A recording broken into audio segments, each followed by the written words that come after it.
Well, good morning.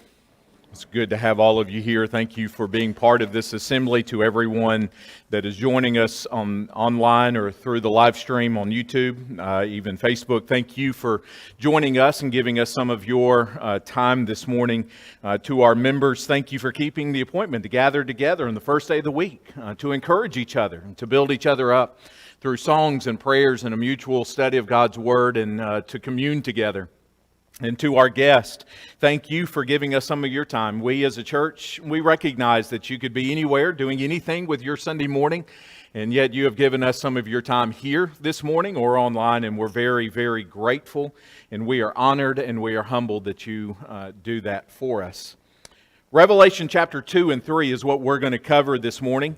I'm going to have some other places that we're going to go through on the New Testament as we are continuing through this study of the book of Revelation.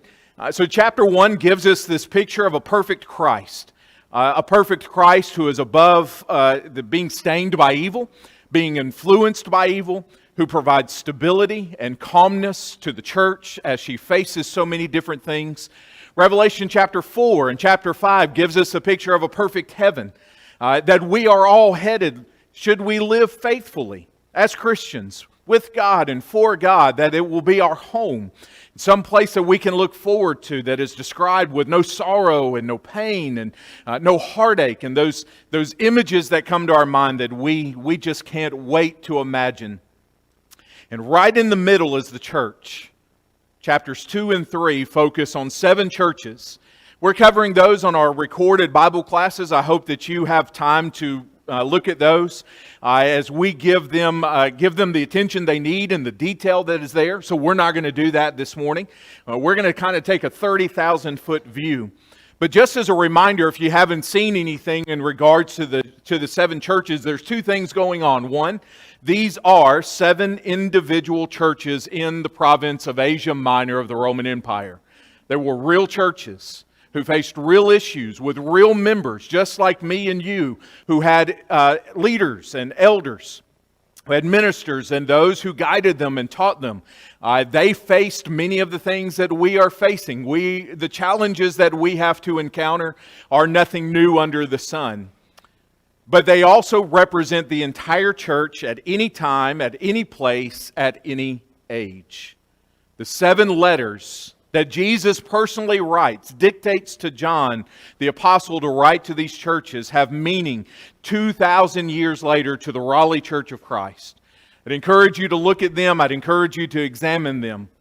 But what chapters 2 and 3 remind us of as a group, as a whole, is that the church stands on the front line of spiritual battles. And make no mistake, as a group, we are. The Apostle Paul describes it this way in Ephesians chapter 6 and verse 12, that we as churches, we do not wrestle against flesh and blood, but against the rulers, against the authorities, against the cosmic powers over this present darkness, against the spiritual forces of evil in the heavenly places. I can't think of a better term to describe what we've had to encounter this year than that present darkness phrase that is said here. We have dealt with a lot of darkness. Some of us individually with the loss of loved ones, but then we're also dealing with things that Eric mentioned, hatred, division, where we can't stand one another. We're mean to one another as a society. Our words are filled with venom for the purpose of cutting someone down. And there's so many other images that come to our minds. These things are present darkness. And I've always loved how Paul began this section of the whole armor of God. That our fight is not with people. Our purpose is for the salvation of human souls, not to conquer another person by beating them down. But at the same time, we are in a fight. And that fight is rulers and authorities and cosmic powers and spiritual forces of evil. And you and I as the church, and as it was true for the 7 churches of Asia, it is true for us and every other church that wears the name of Christ, we are on the front line of this. So Bailey will lead us in a song in a few minutes that will describe the panoply of God, the whole armor that is needed so that we can withstand these cosmic powers, so that we can deal with them and contend with them. But at the tip of the spear of these rulers, at the tip of the spear of these spiritual forces of evil and darkness, at the tip of it all, at the beginning, is the one that is as old as Genesis itself. The accuser of the world, the Satan who goes around like a roaring lion. And as Revelation 12 verse 17 says, the dragon that comes from on high. Then the dragon became furious with the woman and went off to make war on the rest of her offspring, on those who keep the commandments of God and hold to the testimony of Jesus. Revelation 12 gives us this picture of this dragon who's making war, and it sets itself up against God and all that it holds, and then everyone who is associated with God. And its whole purpose and goal is to make war on those who keep the commandments of God. Satan makes war on us. He attacks us individually, and he attacks us collectively. And chapters 2 and 3 give us this picture, and it provides this reminder that if the church is not on her guard, if the church is not fortifying herself with love, if she is not fortifying herself with commitment, if she's not fortifying herself with faithfulness and endurance and support and encouragement and the foundation of the gospel and building on that foundation, this dragon will conquer the church. He will take her. And chapters 2 and 3 is the alarm bell that sounds. If we're not careful, it can happen. You see, what we'll discover in chapters 2 and 3, and this kind of coincides with the rest of the New Testament letters to individual churches. Chapters 2 and 3 remind us what Satan will do as his forms or his strategies of attack is that he will choose infiltration and seduction over confrontation. He is not going to knock on our front door and say, I'm here. He's going to come in through a side door. He's going to find a weak point. And he's going to do it a little over time. And he's going to do it in subtleness. Years ago, there was a Pennsylvania town that had built a brand new courthouse, spared no expense.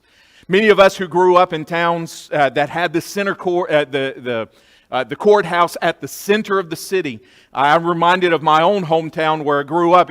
Everything was centered on that courthouse. It was the place. Many of us know that. You had small towns where you grew up and you remember that. Well, as time progressed with this brand new building with no expense spared, they started discovering, the people that worked there, they started discovering small things that were impacting. It just started with the door that wouldn't close all the way. You ever have a door at home that just wouldn't close all the way? Maybe the hinge is off a little bit, or it just wasn't measured quite right. Doors started not closing. And an elevator would get stuck every now and then.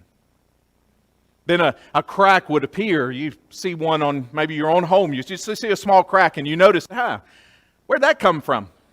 Wonder what's going on. And they noticed all of these things and they couldn't figure out what was going on. They finally decided to investigate after months and years of what was happening. And they discovered that the foundation of that courthouse that they had spared no expense, that the foundation had cracked and then it had shifted. And what was going on? We laid this foundation, we put in the time, we put in the effort. What's going on with all of this? And in that investigation, they discovered that miles away in another Pennsylvania small area of that town, coal miners were setting off blast so that they could do their job. The effects and the ripple effects of everything that was going on, blast after blast, without any knowledge of that happening, shifted the ground over time. One blast after another. But it's so far off that you really can't feel it. You have no idea. There's some signs, but it's not really, eye-catching. Maybe that's what's going on there. But you really don't think much about it, and you go on and continue with the day's work, the week's work, the month's work, and years later you can't do it. So ultimately what they had to do was destroy the whole thing, tear up the foundation, and rebuild a brand new one. Provides an image, doesn't it? Isn't that how Satan works? Very subtle, very quietly. He attacks the foundation of our families. He attacks the foundation of our lives. And if he does that on that small scale, you know that he would try to do that with the foundation of the church too, wouldn't he? That if he can just get the church to shift a little bit over time, if he can get the church to kind of be off balance, off kilter a little bit. There's a principle that he would work by a lot that we learn from 1 Corinthians 5 and verse 6, where the Apostle Paul mentions, don't you know that a little leaven leavens the whole lump? It's just a little bit. It's not a lot. But those of us who are expert bakers and those of us who like to think we are, we know what leaven does. We know what it means. We know what it contributes. We also know the image of what Paul is talking about. It's just a little. Just a little. It's just a little bit here. It's just a little bit there. And soon you discover that the house that was built, the doors don't close like they used to. And the cracks appear with a little bit more frequency. It's a church that loses its first love. But under the guidance of good works, it doesn't really realize that it lost its first love. It's a church that believes that she has a reputation in the community for being alive, full of vibrancy. But pull back the curtain a little bit and she's actually dead. It's a church that believes that she can see but is actually blind. A church that she will believe that is clothed but is actually naked. A church that believes she is rich but is actually poor. But it all started with a little crack here, a little crack there, a little leaven here, and a little leaven there. Hatred doesn't just come out of nowhere. It's an unresolved anger that is allowed to stew and to turn into bitterness and rage.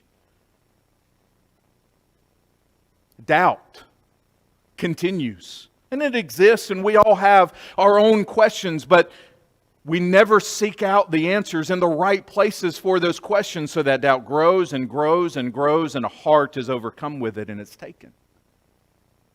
You see these images. And that's because Satan will choose infiltration and seduction over confrontation. That's his way of doing things. And maybe underneath our feet, there's just a small segment. And we don't realize it until it's too late. But he'll also do, besides seduction, besides this staying away from direct confrontation and going the route of infiltration a little bit at a time, Revelation 2 and 3 remind us that Satan will work to get the church to stand down. He needs her to stand down. He needs her to abandon her post on the front line. But the way he will do it is by getting her to blend in with everyone else around. And maybe it's not a complete and total surrender and blending in, but maybe it's just a small element. But that's what he does. You know that our purpose is the same purpose as the church at Philippi. When Paul is writing to that great church that speaks of humility and speaks of being content no matter the situation and being able to do all things through Christ who strengthens us, in that same letter he also says, in the midst of a crooked and twisted generation, the church exists in the midst of that as lights in the world. It reminds us of Matthew 5, doesn't it? Light of the world, city on a hill. This is our purpose collectively. Our purpose isn't just to gather here for a select hour on a select day, but it's to shine. It's to reveal the goodness and the mercy and the faithfulness and the love of God, and most importantly, the gospel of Jesus. This is our purpose. This is what we were established for. You know what Satan desires? To do the very thing that Jesus cautions. Don't put your light out with a basket. And I love the little kid song. I love our VBS song. I won't let Satan blow it out. Why? Because I know how powerful the light can be. We know what it can do when it shines on the heart of a person and the change that it ultimately can bring about. This is our purpose, church. To shine even in a present darkness and in a present evil age with so much going on. You and I, through the power of Jesus and the power of His Word, we can shine. And we do shine. If we don't let Satan blow it out by letting him come through a side door and getting us to blend in. And I started thinking, I wonder what does blending in look like? I got a blender at home and we'll make a smoothie or some sort of breakfast thing, and it's obviously different ingredients. Sometimes the blending in is letting go of a specific teaching or a specific doctrine. Sometimes the blending in is just being relaxed when it comes to a moral or an ethic. Sometimes the blending in is as simple yet as influential as a bad attitude. Sometimes it's something that we're not thinking of until it's too late. But the blending in can happen because if He can't get us to falter, if He can't shake the foundation, then what we'll do is we'll change what's built on that foundation. And as you look through the book, the chapters 2 and 3, if you look through the 7 churches, 5 out of the 7 are walking the same path. So you start with an Ephesus that has its first love, but it loses it. You know what happens? It's a slow progression, but it's not an upward progression. It's a downward spiral. And ultimately we end up being with a Laodicea, the most recognizable church of them all.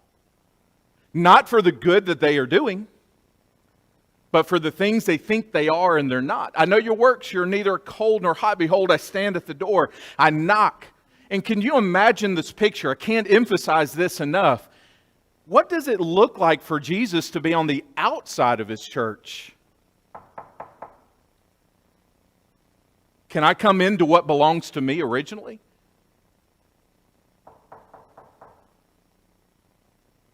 I'm here. And I think of the knocking and some of the stuff that we've been able to add this week and throughout the years. There's no ring notification that's going to tell us He's arrived.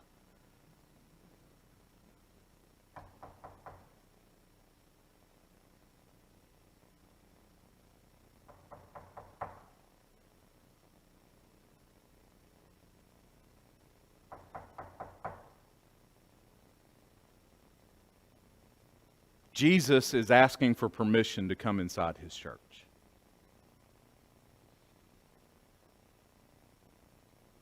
How much did Satan work to get Jesus outside of the church and they didn't see it? How much does he work to get Him, Jesus, the Spirit, the living God, the Godhead who indwells within us the moment we are baptized into Christ? And He knocks. The moment we are inserted into Him and added to this fellowship. But Satan has worked so masterfully that Jesus has exited the building and no one knows it.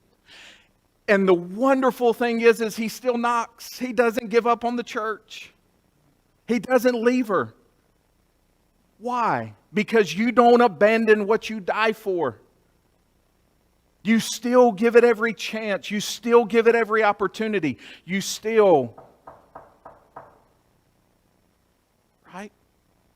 And Laodicea is the result of infiltration and seduction and blending in on the world. And yet Jesus is knocking on the door. Let me in. I want to be with you. Why? Because His purpose is the same even now in the halls of heaven as it were when He was walking the roads of Galilee.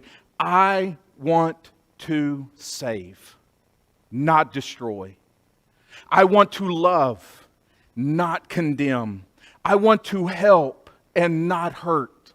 But the time is not going to be in our figment of our imagination at another date. It's now. I knock on the door. Here. This is what I do. So, how do we overcome? And this will be our last slide, and just some brief comments about the verses that I have up here, but I hope that you will fill in the blank. How do we fight this then? If he operates under infiltration and seduction, if he operates under this guise of coming in through a side door or a weak point, if he wants us, if we know his purpose is to get us to blend in, if he can't get us to abandon, how do we collectively, how do we deal with this? But these principles will apply with your life as well. Most churches, in chapters 2 and 3 of the book of Revelation, Jesus ends with these words, "He who has ears, let him hear. Hear me." Last week, we asked this question, when it comes to the church, when it comes to my life, when it comes to our family, whose words carry the most weight? Jesus, with each letter, at the end of each one says in His own unique way, I carry the most weight. If you have ears, hear me. How well are we listening to the one who has loved us and gave Himself for us? How well are we listening? Not just, and we know the difference. We've mentioned it several times. And those of us that are parents, we know the difference of hearing and listening. Hearing. But listening is what's heard is translated to the heart that comes out in actions. That's the difference, right? A change or an impact or an influence. Church, how well are we listening to Him? Not me, but Him. Individually, how well has my life, even in this year with so many people talking and so many people having something to say, some who don't need a platform to say anything, but they still speak. How well are we listening to the one who walked this earth with grace and mercy and truth? Colossians 2:15, we remember the gospel at the end of this section where Jesus, this magnificent, preeminent Christ, who is cosmic, who is over the entire cosmos and the entire world, the entire solar system, and everything that we can imagine. When He died on the cross, He disarmed these rulers. He disarmed these cosmic powers. Through the death of Jesus, He conquered the darkness. The battle still has to be fought, but He conquered it. We remember that the way we overcome is going back to our roots of the gospel of death, burial, resurrection of Jesus. And that the power of the church is found in a crucified Jesus. And it will always be found in a crucified Jesus. And the gospel tells us it's also a resurrected Jesus. 2 Corinthians 2:11, we're not ignorant of Satan's devices. Some of you will have a version where you're not ignorant of his schemes. We know what his plan is and his purpose. Ignorance has at its root word ignore. We don't want to ignore what he does. We don't want to ignore how he operates. Let's not stay ignorant. And there's no reason why we should when we have the Bible in our hands. 1 John 2:17, remember that what Satan will always do is that he will manipulate and get us to forget that it is truly a battle, a spiritual battle of the temporary and the eternal. 1 John 2:17, we're not going to love anything in the world. Why? Because the world is passing away. But those who do the will of the Father will live forever. We don't want to do that. It's this temporary versus eternal. We don't want to give in to the things around because those who came before us in Esau gave up the eternal birthright for a temporary bowl of soup. We don't want to do that. If his birthright was great because of being the firstborn of Abraham, Abraham, how much more for us being born of Jesus through the gospel? You have a birthright. We have a birthright. So, I end with this, and it's one of my favorite passages in the Corinthian letters. 2 Corinthians 6, 11 and 12, it's a lot softer Paul. He realizes in the second letter that he was a lot terse in that first one, to put it mildly. Doesn't mean he was wrong, but he tones it back. He scales it back. But at the end of a brief section where it begins with now is the accepted time, today is the day of salvation, that's the first part of chapter 6. 10 verses, 11 verses later, he tells the entire church, we have spoken freely to you, without restriction. No obstacle, nothing standing in the way. We, me, myself, Timothy, Silas, and all his traveling companions, we have spoken freely to you. No restrictions, no obstacles, nothing standing in the way except this one thing. And he says, I need you to do one thing. You need to widen your heart. Open your heart to us. Why? Why would we need to do that? I wonder if Paul were alive in the time that this was being written, Revelation was being written. Jesus only knocks on the things that are closed, not on the things that are open. And I wonder if Paul has the image that a lot of the issues taking place within that church is because there's a closed door.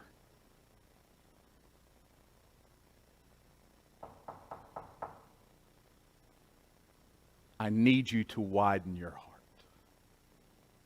Church, Jesus needs us to open our hearts to Him and keep them open to Him.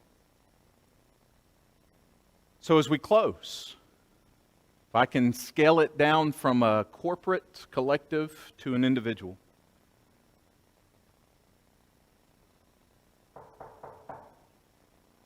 He knocks on the door of your heart with a message of good news of forgiveness. This morning, will you repent and be baptized in His name for the forgiveness of sin, as it is stated in Acts 2 and verse 38? Will you let the Savior in? Will you widen your heart? Let go of the restrictions. Allow Him to remove the obstacles so that you can be part of a group that shines like lights in a dark and evil world. And church, when we leave, let's wear the full and complete armor of God, the panoply of God, that enables us to withstand the darts of the fiery one. If you have a need this morning, we encourage you to come as we stand, as we sing.